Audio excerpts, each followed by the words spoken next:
નમસ્કાર, હું છું હેતલ અને આપ જોઈ રહ્યા છો ન્યૂ ભારત ન્યૂઝ. નજર કરીએ આજના ટોપ 5 ન્યૂઝમાં. કેન્દ્રીય ગૃહમંત્રી અમિત શાહ આજથી 3 દિવસના ગુજરાત પ્રવાસે આવ્યા છે. અમદાવાદ એરપોર્ટ પર તેમના આગમન થતા નાયબ મુખ્યમંત્રી હર્ષ સંઘવી સહિતના આગેવાનોએ તેમનું સ્વાગત કર્યું હતું. આ પ્રવાસ દરમિયાન અમિત શાહ અમરેલીના ધારી ખાતે યોજાનાર કાર્યક્રમમાં હાજરી આપશે અને ગુજરાત ગૌરવ સંકલનનું લોકાર્પણ કરશે. આ ઉપરાંત અમદાવાદમાં ગુજરાત વિદ્યાપીઠના દીક્ષાંત સમારોહમાં પણ તેઓ ઉપસ્થિત રહેશે. આજે રાત્રે ઘાટલોડિયા ખાતે જનતા દરબારમાં હાજરી આપશે. અમિત શાહનો ગુજરાત પ્રવાસ રાજકીય અને સામાજિક દ્રષ્ટિએ મહત્વનો માનવામાં આવી રહ્યો છે. 3 દિવસના પ્રવાસ બાદ 28 ઓગસ્ટે તેઓ દિલ્હી પરત ફરશે.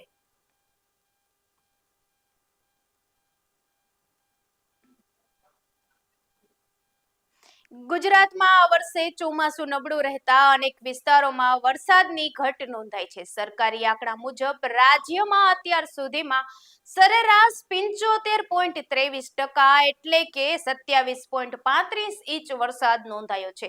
ગત વર્ષે આ સમયગાળા દરમિયાન 85.4% વરસાદ થયો હતો, એટલે કે ગત વર્ષની સરખામણીએ વરસાદમાં 8.83%ની ઘટ જોવા મળી રહી છે. રાજ્યના 13 જિલ્લાઓના 40 તાલુકાઓમાંથી 60 થી 97% સુધીની વરસાદની ઘટ છે. દેવભૂમિ દ્વારકામાં સ્થિતિ સૌથી વધુ ચિંતાજનક છે, જ્યાં સરેરાશ માત્ર 6.41% જ વરસાદ નોંધાયો છે.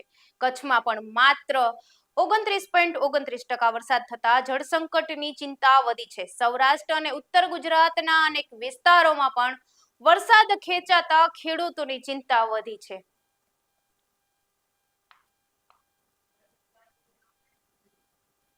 કચ્છ માટે રાહતના સમાચાર સામે આવ્યા છે. નેપાળ ચીન બોર્ડર પર વિનાશકાર પૂર વચ્ચે કૈલાસ માનસરોવરની યાત્રાએ ગયેલા તમામ 43 કચ્છી યાત્રાળુઓ સુરક્ષિત રીતે છે. મળતી માહિતી મુજબ યાત્રાળુએ પર આવ્યાના આશરે 8 કલાક પહેલા જ ફ્રેન્ડશિપ બ્રિજ પાર કરી લીધો હતો. ત્યારબાદ વિસ્તારોમાં વિનાશકાર પૂર આવતા સ્થિતિ ગંભીર બની હતી. જોકે તમામ યાત્રાળુઓ સમયસર સુરક્ષિત સ્થળે પહોંચી ગયા હોવાથી તેમના પરિવારજનોમાં પણ રાહતનો માહોલ છે.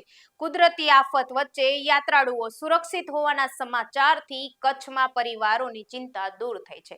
હાલ તમામ યાત્રાળુઓ સુરક્ષિત હોવાની માહિતી મળી રહી છે અને તેમના પરિજનો પણ રાહતનો શ્વાસ લઈ રહ્યા છે.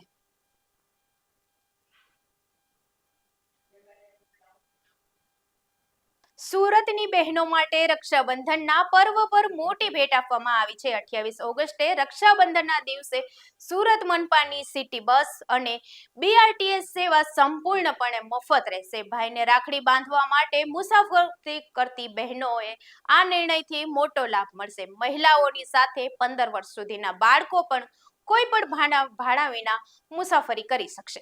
એટલે રક્ષાબંધનના દિવસે બહેનો પોતાના બાળકો સાથે શહેરમાં મુસાફરી કરી શકશે.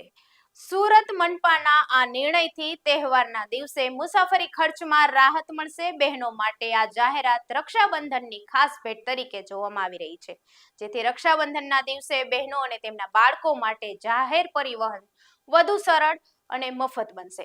આ સુવિધાજનક રહેશે.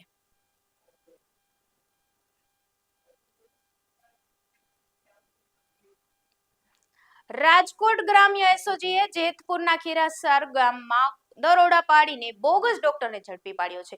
પોલીસના જણાવ્યા મુજબ નરેશ રાણપડિયા નામના શખ્સે છેલ્લા 8 વર્ષથી ગેરકાયદે ક્લિનિક ચલાવતો હતો. દરોડા દરમિયાન પોલીસને ક્લિનિકમાંથી એલોપેથિક દવાઓ, ઇન્જેક્શન સહિતનો મુદ્દામાલ કબજે કર્યો છે.